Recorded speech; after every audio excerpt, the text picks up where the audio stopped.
അനധികൃതമായി കുടിയേറി പാർക്കുന്ന വെനിസ്വേലൻ പൗരന്മാരെ ഒരു പ്രത്യേക ആക്ട് പ്രകാരം രാജ്യത്തു നിന്ന് കടത്താൻ ട്രംപ് ഭരണകൂടം നടപടിയെടുത്തിരുന്നു.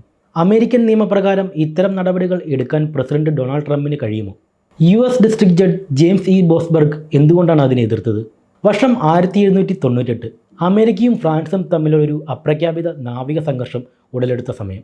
അമേരിക്കയുടെ കപ്പലുകൾ ആക്രമിക്കുകയാണ് ഫ്രഞ്ച് പ്രധാനമായും അന്ന് ചെയ്തത്. ഇതൊരിക്കലും പൂർണ്ണ തോതിലുള്ള ഒരു യുദ്ധമായി വളർന്നില്ലെങ്കിലും അറ്റ്ലാന്റിക്, കരീബിയൻ എന്നിവിടങ്ങളിൽ യുദ്ധസമാനമായ ഒരു സാഹചര്യം സൃഷ്ടിച്ചു. അമേരിക്കയെ തകർക്കാൻ കുടിയേറ്റത്തിൻ്റെ പേരിൽ വൻതോതിൽ ഫ്രഞ്ച് പൗരന്മാരെ അതിർത്തി കടത്തുന്നതായി അന്നത്തെ US-ൻ്റെ രണ്ടാമത്തെ പ്രസിഡന്റായിരുന്ന ജോൺ ആഡംസ് മനസ്സിലാക്കിയിരുന്നു.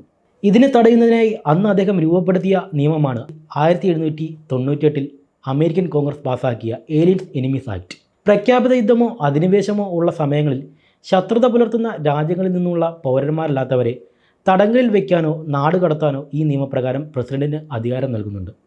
എന്തുകൊണ്ട് ഫ്രഞ്ച് അമേരിക്കയെ ആക്രമിച്ചു? 1794 ജെയ്സ് ഉടമ്പടിയുടെ സമയത്ത് ഫ്രഞ്ച് റവല്യൂഷൻ നടക്കുന്ന സമയം ബ്രിട്ടനും ഫ്രാൻസും യുദ്ധത്തിലായിരുന്നു. ഇതിൽ US ഫ്രാൻസിനെ പിന്തുണയ്ക്കുകയോ കുറഞ്ഞത് നിഷ്പക്ഷത പാലിക്കുകയോ ചെയ്യുമെന്ന് അവർ പ്രതീക്ഷിച്ചിരുന്നു.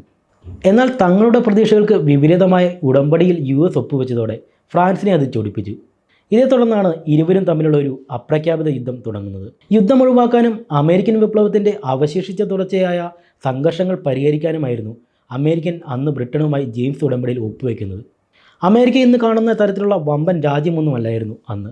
ചെറുതും താരതമ്യേന ദുർബലമായ ഒരു ചെറിയ സൈന്യം മാത്രമുള്ള ഒരു രാജ്യമായിരുന്നു. യുദ്ധം പൊട്ടിപ്പുറപ്പെട്ടാൽ അന്നത്തെ ലോകത്തിലെ ഏറ്റവും ശക്തന്മാരായ ബ്രിട്ടനെതിരെ പടയൊരുക്കാൻ അമേരിക്കയ്ക്ക് കഴിയുമായിരുന്നില്ല. ഇതേ തുടർന്ന് ബ്രിട്ടനിൻ്റെ ശക്തമായ നാവികസേനയ്ക്കെതിരെ യുദ്ധത്തിന് അവർ താല്പര്യപ്പെടുന്നുമുണ്ടായിരുന്നില്ല. ബ്രിട്ടനുമായി സമാധാനം നിലനിർത്തുന്നത് രാജ്യത്തിൻ്റെ സാമ്പത്തിക സ്ഥിരതയ്ക്കും സുരക്ഷയ്ക്കും യുദ്ധം ഒഴിവാക്കുന്നതിനും നിർണായകമാണെന്നാണ് അന്നത്തെ US പ്രസിഡന്റ് ജോർജ് വാഷിംഗ്ടൺ വിശ്വസിച്ചിരുന്നത്. അതുതന്നെയാണ് ആ ഉടമ്പടിയിൽ ഒപ്പുവയ്ക്കാൻ അദ്ദേഹത്തെ പ്രേരിപ്പിച്ചതും. ജെയ്സ് ഉടമ്പടിയുടെ പ്രധാന കാരണങ്ങളൊന്ന് വടക്കു പടിഞ്ഞാറൻ പ്രദേശത്തെ ബ്രിട്ടൻ്റെ കോട്ടകളുടെ തുടർച്ചയായ അധിനിവേശത്തെ ചെറുക്കുക എന്നതായിരുന്നു. അമേരിക്കൻ വിപ്ലവം അവസാനിപ്പിച്ച പാരീസ് ഉടമ്പടി അനുസരിച്ച് US ഭൂമിയിൽ നിന്ന് തങ്ങളുടെ സൈന്യത്തെ പിൻവലിക്കാൻ ബ്രിട്ടൻ സമ്മതിച്ചിരുന്നു. എന്നിരുന്നാലും 1790കളോടെ ബ്രിട്ടീഷ് സൈന്യം ഈ മേഖലയിലെ നിരവധി കോട്ടകൾ കൈവശപ്പെടുത്തിയിരുന്നു.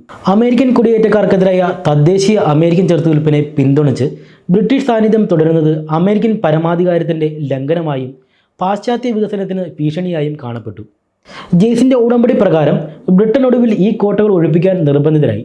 ഇത് അമേരിക്കയ്ക്ക് ഒരു പ്രധാന നയതന്ത്ര വിജയമായിരുന്നു. US district judge James E Boasberg എന്തുകൊണ്ടാണ് ഏലിയൻ എനിമീസ് ആക്ട് പ്രകാരം വെനിസ്വേലൻ പൗരന്മാരെ മാറ്റുന്നത് തടഞ്ഞത്? 5 വെനിസ്വേലൻ പൗരന്മാരെ ഏലിയൻസ് എനിമീസ് ആക്ട് പ്രകാരം നാടുകടത്താനായി ട്രംപ് ഉത്തരവിടുകയായിരുന്നു. എന്നാൽ ഈ നിയമത്തിൻ്റെ അപകട സാധ്യത കണക്കിലെടുത്ത് ഡെമോക്രസി ഫോർവേഡ് ട്രംപ് ഭരണകൂടത്തിനെതിരെ കേസ് ഫയൽ ചെയ്തു. പിന്നീട് ഫെഡറൽ ജഡ്ജ് ജെയിംസ് ബോസ്ബർഗ് അവരുടെ നാടുകടത്തൽ തടഞ്ഞുള്ള ഉത്തരവ് വ്യക്തമാക്കിയിരുന്നു. യുദ്ധകാലത്തോ ദേശീയ അടിയന്തരാവസ്ഥയിലോ അമേരിക്കൻ പ്രസിഡന്റിന് നിയമവുമായി മുന്നോട്ട് പോകാം. നിയമം നടപ്പിലാക്കുന്നത് ഒരു ജില്ലാ കോടതിക്ക് തടയാൻ കഴിയില്ല.